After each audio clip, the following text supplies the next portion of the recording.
Greetings, my brothers and sisters. Welcome to the Sudds-R-Us podcast, hosted by Irene and Ben Hi, Sudderth Jr. everybody. We're just thankful to God that we can come to you in our second season, in the second Yes. episode, as we continue to give you the concepts of the circle of love, where we focus on God, marriage, family, and life. Yes. Thank you again for tuning in and welcome. We first off like to give a shout out to our son, Mr. Podcaster himself, Ben Sutter III. Our podcast, along with many other podcasters, offer various topics like sports, music, life, comedy, culture, as well as relationships. And we are all distributed under the arch of the BS3 Radio. So you can follow BS3 Radio on Facebook, IG, Twitter, and YouTube, as well as all podcast platforms. And if you are interested, he offers a coaching segment of his podcasting services, and if you would like to get started, or if you're not sure how to get started, you can contact BS3 Radio at bs3coaching.squaresite. I'll say that again, bs3coaching.square.site, SITE. And of course, you can follow, like, share, and subscribe to our podcast, Sudds-R-Us Podcast, on Facebook, Instagram, Twitter. We're also on iHeartRadio, Amazon Podcasts, Apple Podcasts, and we've been newly featured on the BS3 Radio on YouTube. So we thank God for the broadening of our capacity and his blessings on this platform that he's given us. And if you'd like to email us, you can do so at Sudds-R-Us, that's all one word, at gmail.com. And thank you again for tuning in. All right. So in this second season, we're going to look at our second episode, and we have a new theme this episode, well, actually this season, because we're coming in on February, and that's going to be From Whence We've Come. That's our new theme, From Whence We've Come. And our subject for this particular season is life. As we mentioned, we focus on God, marriage, family, when we're looking at life. Right. And our first topic will be on education. And when you realize, my brothers and sisters, how important having a good education to actually survive in this world, and the lengths that our oppressors went to keep us from being educated, we should do all we can to learn as much as we can. And my wife and I, we're blessed enough to have college degrees. I'm actually a graduate from an HBCU. I went to Fayetteville State University, and I got my bachelor's at John C. Smith University. And then my wife went to Catawba Valley Technical College, or CVCC now, and she has her bachelor's from Walden University. But the most gratifying part of this educational piece is when our proudest moments when our children got their education. Yes. And they all have their masters, and that's one of the things we always talked about is we want them to do better than us. Oh, yes. We want them to go farther than we went. And so they actually got their masters, and we were willing to do all we could, to go as far as we could, do whatever it took. If we had to go in debt, and that we are in debt, and we did, to make the sacrifice, to make sure that happened for our children. And then for them to actually graduate from the prestigious HBCU as Morehouse College and Spelman College was just a major accomplishment.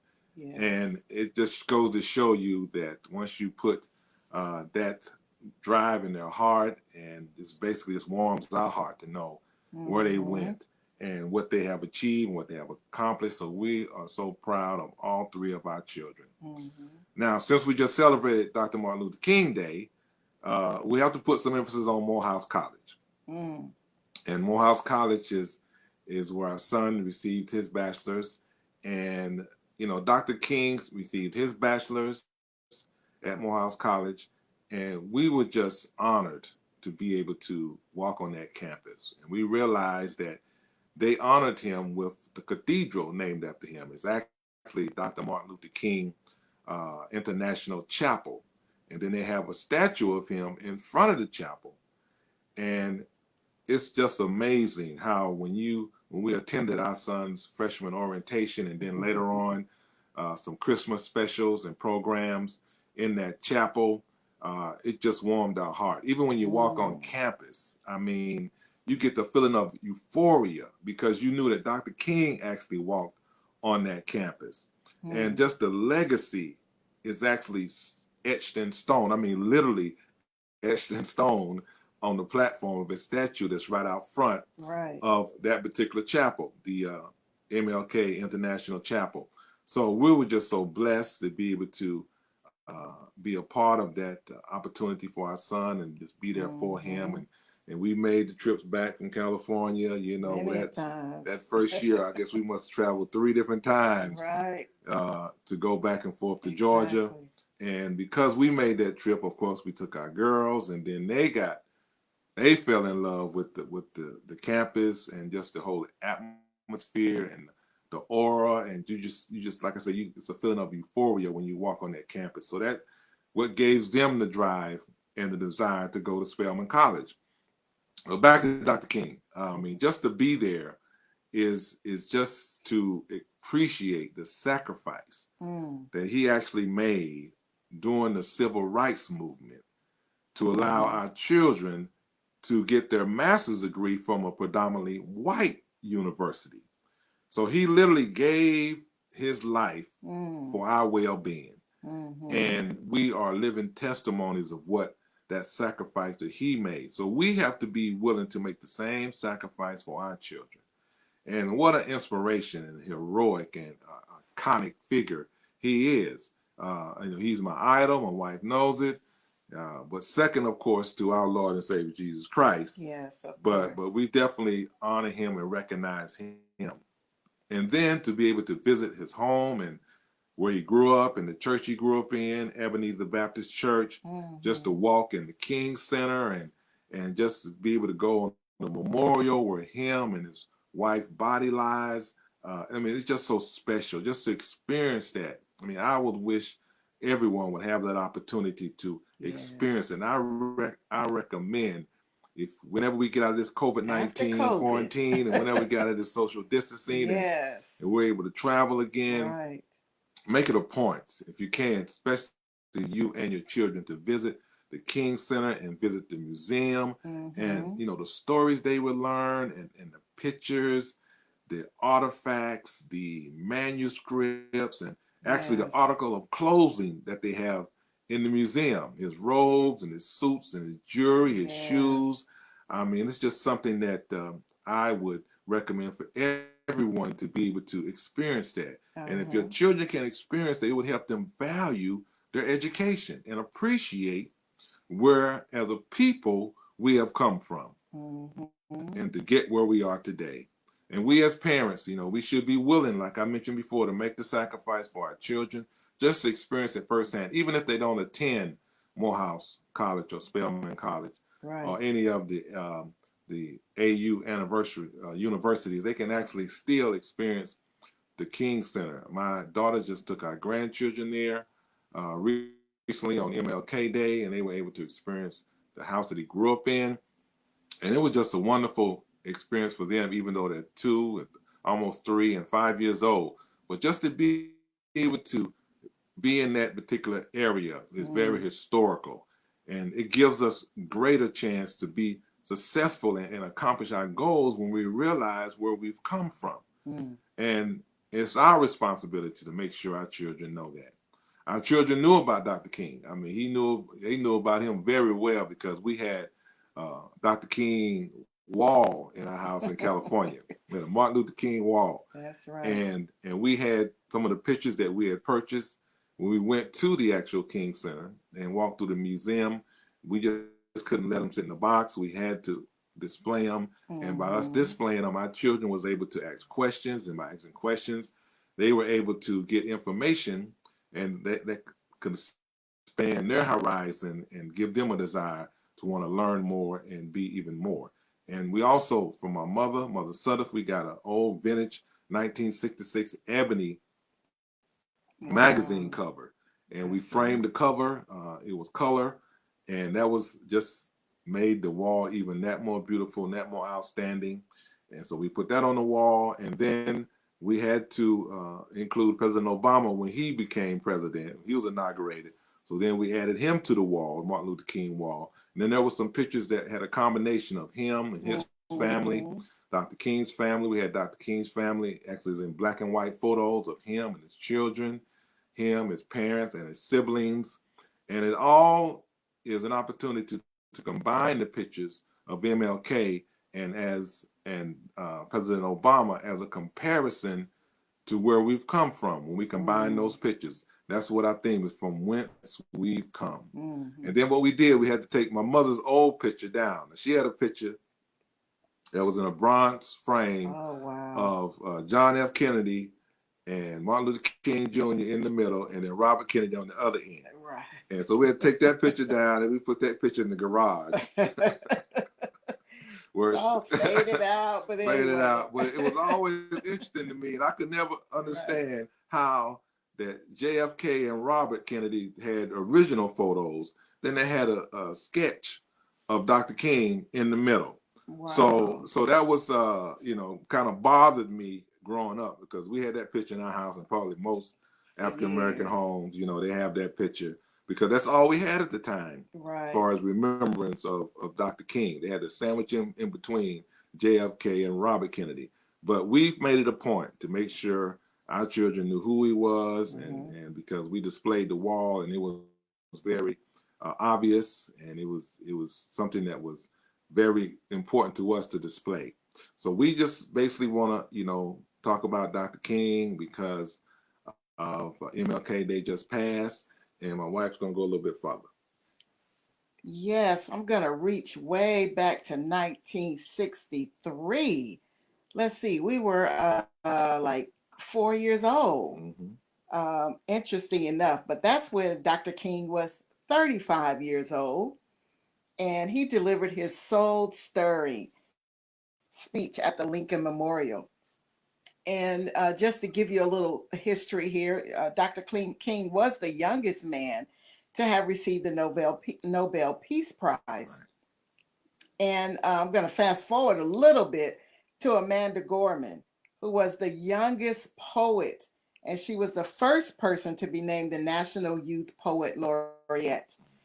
She delivered the poem, "The Hill We Climb," and we all had a chance to witness this young lady speak so eloquently at the inauguration of Joe Biden, which took place on the heels of Dr. Martin Luther King Jr.'s holiday, which was on January 19th. Now, we all know he was born on the 15th, but thanks to Stevie Wonder, and all of the efforts of the others that pushed it through, we did get his holiday. It was, on the 19th this year.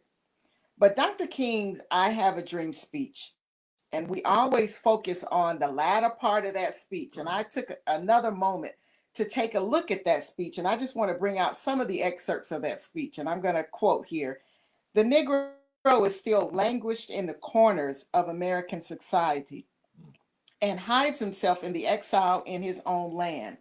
And so we've come here today to dramatize a shameful condition.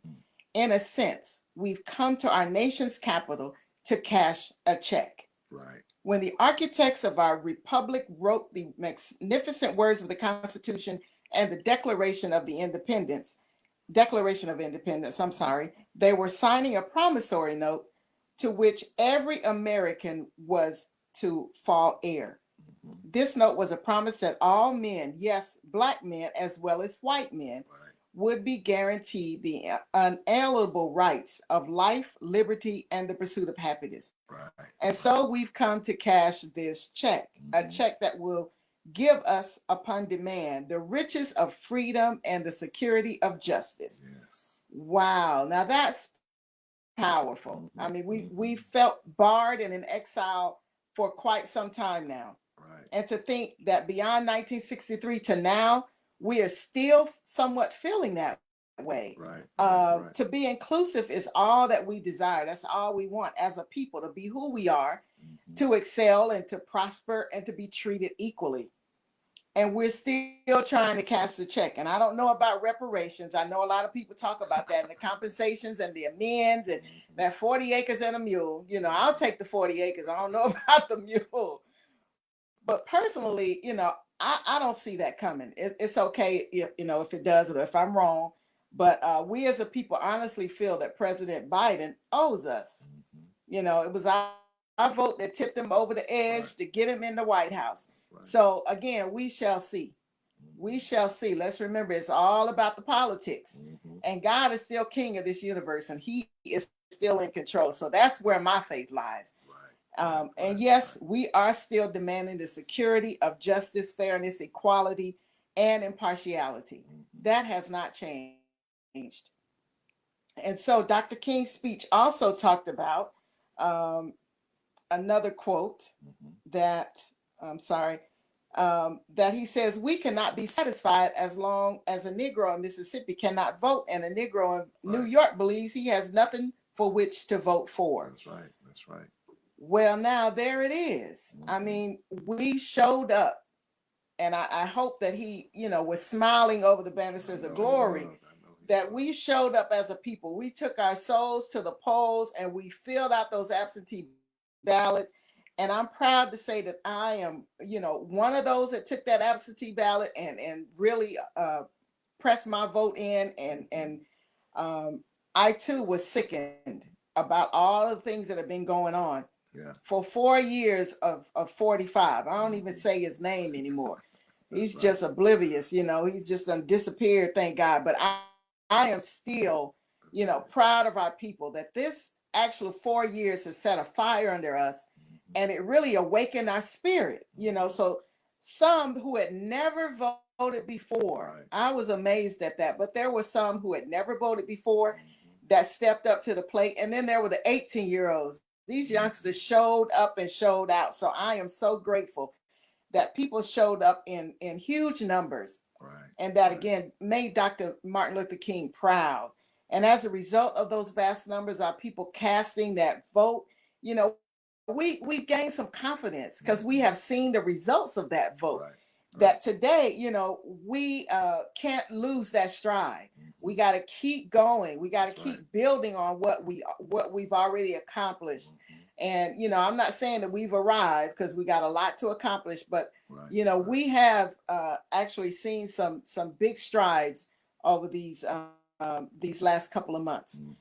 And so you may wonder, what does all this have to do with education? Well, I'm glad you asked.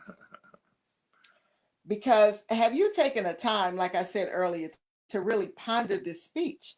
You know, that was educational for me because to read just that latter part, you know, free at last, free at last. I mean, we quote that so much that we forget about the upper part of the speech. So we've constantly quoted that.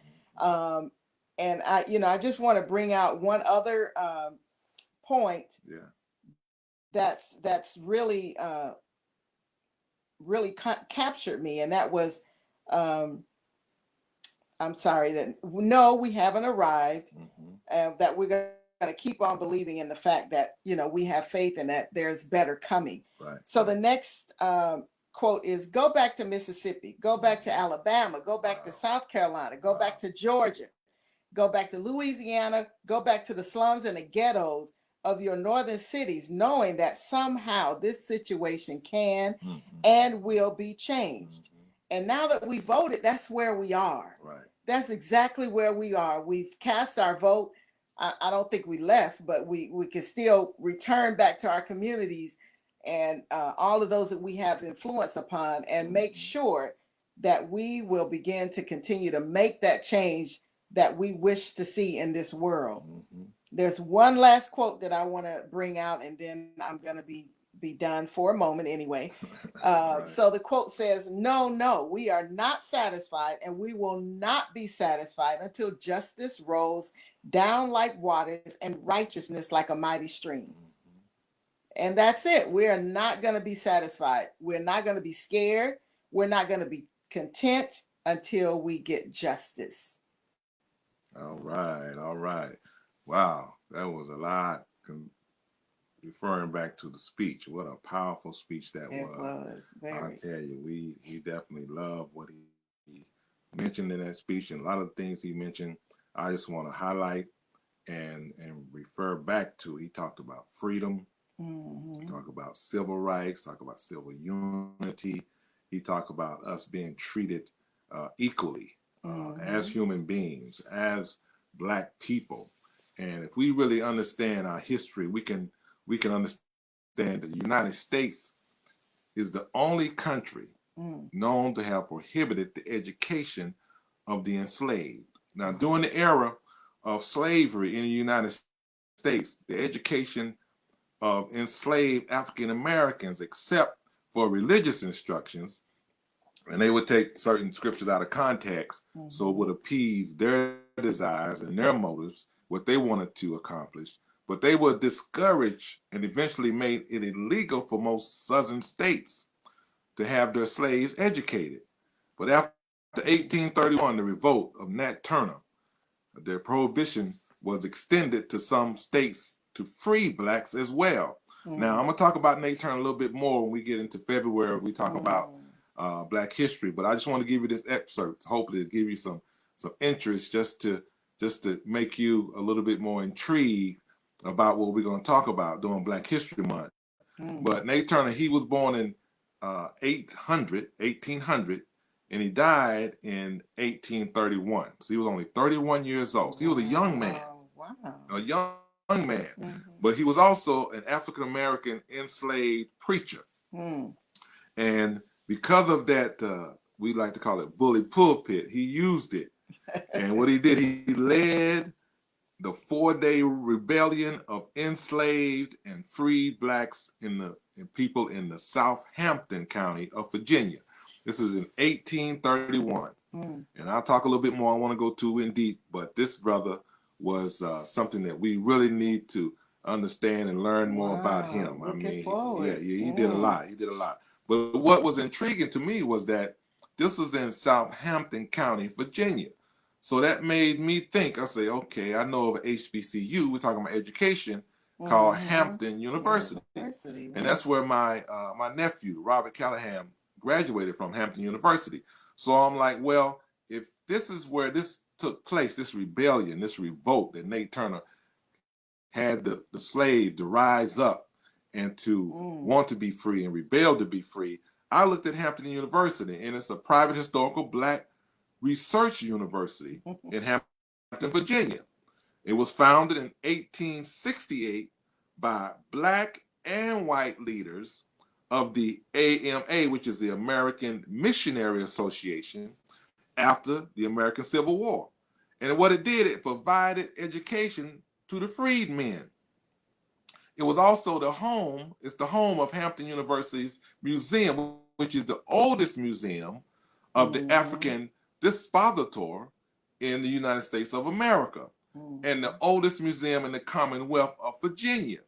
It also was established a program. This was intriguing to me. It established a program of teaching Native Americans that lasted until 1923. Wow. And it's classified among the doctoral universities, ranked R2 in the doctoral universities. So this campus, because we visited this area during the family reunion. All right. We went to Virginia Beach. And we also were very intrigued with this episode that we love to watch, which is Voices of Fire. And Voices of Fire was also taped or recorded in that area in Hampton. Right. So the campus, and like I said, this is very intriguing, because when we try to tie in Nate Turner, his rebellion, revolt in Southampton, then you understood where the slaves were actually being held.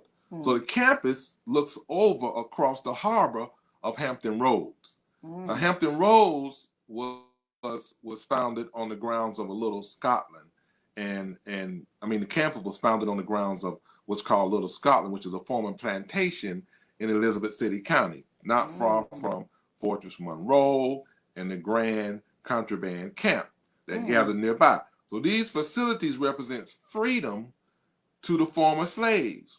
And it was also sought as a refuge with the Union forces during the first year of war. So Hampton Roads, that term first makes you think of some type of freeway or road or byway or highway. But actually Hampton Road is the name of a body of water that serves as a wide channel for the James, the Nazemon, and the Elizabeth Rivers between Old Point Comfort, Swells Point, where the Chesapeake Bay flows into the Atlantic Ocean, and the surrounding metropolitan region located in the southern eastern Virginia and the northeastern North Carolina portions of the tidal wave region. So that was very intriguing to me because we're from North Carolina. Actually, we're from Hickory, which is in the western part, west north or midwest of North Carolina. But to understand that all of this took place, this revolt, this rebellion near Hampton Roads, and that's why this is such a historical area, because not only did that take place, but also Hampton University was founded in that particular area for those freed people that were able to get education at that time. So it was originally called the Hampton Agricultural and Industrial School. Later, it was called Hampton Institute. It was first led by former Union General Samuel Chapman Armstrong. And among the school's famous alumni, we know is Dr. Booker T. Washington, who later founded Tuskegee Institution. So slave owners saw literacy. I went in depth about Hampton University for a reason. Slave owners saw literacy as a threat to the institution of slavery and their financial investment in it. So as a North Carolina statute stated, teaching slaves to read and write tends to excite dissatisfaction in their minds and to produce insurrection and rebellion. Now, we just witnessed an example of what misinformation and lies can do to the human mind. That produced the insurrection and riot on the U.S. Capitol on January the 5th of this year. To try to stop the confirmation of the Electoral College, to try to keep a racist, autocrat, deranged, lunatic, wannabe dictator, president in power, to continue to reverse the civil rights that Dr. King and others died for us to have. So this is a continuous battle. When we talking about, brothers and sisters, about education, about understanding where we came from, whence from where we come. This is a continuous battle that we have to fight. And the number one weapon at our disposal is an education. We need to support our HBCUs in order for our children to know the truth and not get caught up in any misinformation campaign posted on social media or inaccurate history being taught in white institutions. That's right. You see, now we have to take this time. What Irene, my wife, just went over what Dr. King did and how he inspired us and everything that he strived for and everything he fought for and what he died for. Now we have to take this time, not only as we have voting rights, but also to educate ourselves to be more equipped to do even more once we have the ability to vote. Now to talk a little bit more about what happened on the Wednesday, 2 weeks from the attack on the Capitol, I give it back to my wife, Irene. Yeah, so we're going to tap a little bit into this inauguration. I know we all were just ecstatic to see all that took place. And then just to think that that particular location that Amanda Gorman spoke at is exactly in the same proximity of where Dr. King spoke. And this 22-year-old, as I mentioned before, she was just phenomenal. Miss Harvard graduate giving this soul-stirring poem, The Hill We Climb. But I got to talk about the just a few little highlights that I want to lift out, but the three presidents that were there. And I've given them some little names, so you guys can kind of give me some comments in the chat if you really care to. but I call President Bill Clinton brother man, and I call President George W. Bush Curious George. All right. And then their soul brother number one, President Barack Obama. All right. But wait, we can't forget about First Lady Obama. Mm-hmm. She was just exquisite. I mean, just the outfit, her walk, just the way she strolled. I mean, I just loved it. And then Vice President Kamala Harris, Right. and First Lady Jill Biden were styling as well. We don't have any worries whatsoever. That style and standard, and adults are now back in the White House. And so all I can say is that was just class personified, just to see all of that take place. And then all of the diversity as well. I love it how they pull that off, to just be inclusive of all walks and lives, all different types, shades, colors of people. And I love that. But I don't know if you guys really noticed this, but this week marked the third Wednesday of January. Wow. On the first Wednesday, which was January 6th, there was an insurrection. On the second Wednesday, which was January 12th, there was the impeachment of 45 for the second time. And then on the third Wednesday, which was January 21st, was that glorious day where we witnessed and ushered in a new era in the inauguration of Joe Biden and Kamala Harris. Wow. So that was just profound for me. I had to pull that out. And also on January 21st, 2021, that was the 21st day of the 21st year of the 21st century. Right. I mean, there's so many highlights and things that are just one-timers. I mean, these things are first one and done, as they say. That's not going to happen again. And so there were a lot of firsts that I want to bring out. Here are some of them. President Joe Biden, the youngest senator ever at age 29. Now he's the oldest president at age 78. He's the first vice president to the first Black president. Right.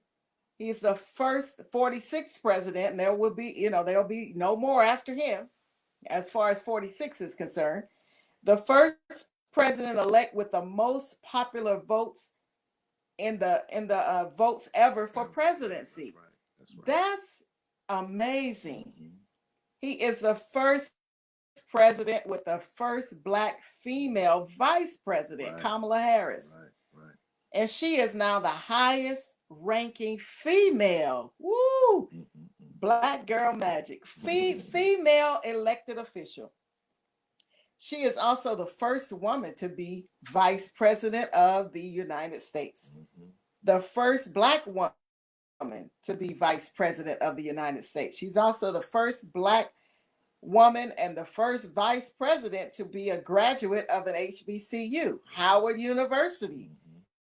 Historic and prestigious. And I want to say that that's where my niece, Javon Callahan, graduated from, as well as our cousin, Aisha Amin-Ra. Right. And I want to also bring out that that's the first Asian American vice president of the United States, and also the first Alpha Kappa Alpha of the United States, or should I say vice president of the United States. And then just to think, her husband, Doug Emhoff, is America's first ever second gentleman. Are you guys getting that? These first. Other firsts, and I'm so proud of the Georgians, Reverend Raphael Warnock, the first African-American senator to represent this great state of Georgia. And I want to say he may be, I could be wrong, so don't quote me, it may be the first Baptist preacher to serve in the Senate. Wow. And then John Ossoff. Oh, let me back up. That's probably the first Morehouse man as well. I don't know, but I had to bring that up. John Ossoff is now the youngest member of the Senate currently. And he's also the first Georgian Jewish senator and the first Democrat to be sworn in a full term representing the state of Georgia since 1996. Full-term senator since 1996. And I thought it was interesting that he was sworn in using a Hebrew Bible, Wow. which was once owned by Rabbi Rothschilds, who led Atlanta's historic synagogue, which was called the Temple. And this rabbi walked shoulder to shoulder with Dr. Martin Luther King, and he was very outspoken on segregation and white supremacy, and Jim Crow, and it's believed that, you know, these white supremacists actually bombed the Temple in 1958. Wow. So you see all of these correlations and these connections, but that's only God that will pull out all of these stops to make these first, to make this so historic that it's going to go down in history, and everybody's going to think of the year 2021. Forget about 2020. We're past that. 2021. And so now the Democrats, we now have control of both the House and the Senate. The first time since 2011. Wow. Since 2011. And then I want to bring out this new Senate confirmation of Lloyd Austin, making him the nation's first Black defense secretary. I'm just loving this. Look at how we jump started 2021. This is going to be a good year, y'all. And then to think, Andrea Hall, she made Metro Atlanta very proud. She not only spoke, but she signed the Pledge of Allegiance. Now, this sister is a trailblazer in the Fulton County area of Georgia. She's the first African-American woman to reach her rank. And then again, Amanda Gorman, this youngest poet ever that came on the heels of Maya Angelou. And I mean, I am just so proud and so happy. But there's a little comedy in this episode today, because we were watching Rachel Maddow. I love Rachel, MSNBC. That sister is something else. But she said, now it's cleanup on aisle 45. Right. Cleanup on aisle 45. And Biden and his team has some serious work to do. That's right. And so if I were you, I would certainly continue to keep that administration in your prayers, because we have got to see a lot of work that's going to be taking place. And I'm sure he's going to do the very best that he can. He's not a miracle worker. But, you know, I did see a post on Facebook, and it said we made it from the back of the bus to the White House. And so I am so proud. I am so proud to say that Kamala Harris as the first Black female to be in the White House. Now, I wish they would give me a job. I'm serious. I've been telling my husband this, that I would work tirelessly to get the term limits on these senators and these congressmen. But God spoke the other day and told me, you know, that may end up taking care of itself with all this evidence coming out. So I'm going to turn it back over to my husband. It's been a joy being here with you on today. And thank you again for tuning in. All right. Wow. Look at all of those firsts and all of the African Americans that are mentioned in that first. So now we see why, when I go back to the oppression of slavery, now we see why they were so concerned about us being educated. You know, because first literacy enabled the enslaved to read widely distributing writings of abolitionists who informed readers about slave revolutions in Haiti in the late 1700s, and the end of slaves in British Empire in the 1800s. So abolitionism in the United States was a movement that sought to end slavery in the United States. And it was active even before during the American Civil War. So in the American and Western Europe, abolitionism was a movement that sought to end the Atlantic slave trade and to free the slaves. But now we see, while they were hesitant about allowing us to be educated, because they knew that all of these firsts would eventually take place if we were educated and we were knowledgeable of what's going on, and we were learned, and also have information that we could share with others regarding education. But at that time, you know, most slaves were African or descendants of Africans, but thousands of Native Americans were also enslaved. in the 18th century. As many as 6 million Africans were transported to America as slaves, at least a third of them on British ships to North America, as well as in the colony of Georgia, originally prohibited slavery. And she mentioned about the first. I'm not sure of this particular senator's name, but I knew there was a Native American that was also elected into the Senate this past election term that we just had. So there were many firsts, and the actual oppression of that time back in the 1800s was because they wanted to keep us at a point to where we would not be able to do the things that we're doing now. So we got to know from whence we come. We have to know what was going on in that particular time period to appreciate where we are now. Because if we don't know, then we'll take it for granted. And when we take it for granted, we will take our education for granted, and we will not be as motivated and driven to do things in order to make a change. In order to make a change, we have to be present. We have to be prevalent. We have to be in positions of power in order to make a change. In order for that pendulum to swing back to the other side of equal rights, we have to have African Americans, Native American, Hispanics. We have to have representatives, those that represent us, in places of power that can make these decisions. That's right. And one of the things that was intriguing about this was it was called something about the province of Georgia or Georgia colony, because originally there was southern colonies in the British America. And it was the last of the 13 American colonies established in Great Britain. So because before it became the United States of America. So after the Revolutionary War, it was the original grant, and it was a narrow strip of province extended to the Pacific Ocean. And this Georgian colony, the Georgian colony, was actually free. It abolished slavery. But then once after British rule was taken over by Americans and it became a part of the United States of America, then they incorporated slavery. So we have to understand that we have opportunities to learn and grow when we understand our history and where we've come from.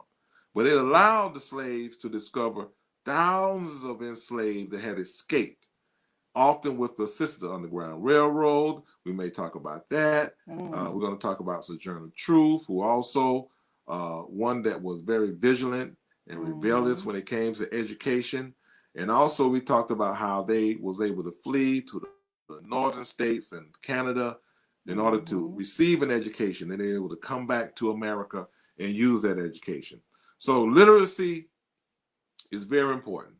And we have to understand that the reason that it happened and the reason that it will continue to happen if we don't take a stand, because we're still fighting even today with these different schools, and we know public schools are difficult getting funded as far as private institutions, and we know the educational level cannot be as prevalent or as high as what we have at a private institution. So we're just looking forward to talking more about education when we go on to our next segment. We may have some guests involved. We don't want to give you any secrets away. We want you to continue to tune in, but we're going to have some guests involved that'll be a little bit more educated than we are about education, and also going to share with you some things that we would prefer for you to know. We just thank God for this opportunity. Yes. So as we conclude on our third episode of season 3, we just want to just ask God to heal the land, to just heal the land, heal us and eradicate this COVID vaccine, to help us to love in spite of all that we have endured as a people, to guide our footsteps, and then to show our president and vice president what it is that they need to do. I just believe God got great things in store for us if we could just hold on and continue to see the promise, of all that's coming our way. And so our final scripture for today is 1 John chapter 3, verse 18. And it says this: "Dear children, let's not merely say that we love each other. Let us show the truth by our actions. You guys have a great weekend. Enjoy the rest of your week next week and be blessed. And we'll see you on Saturday. God bless God you. bless. Bye-bye.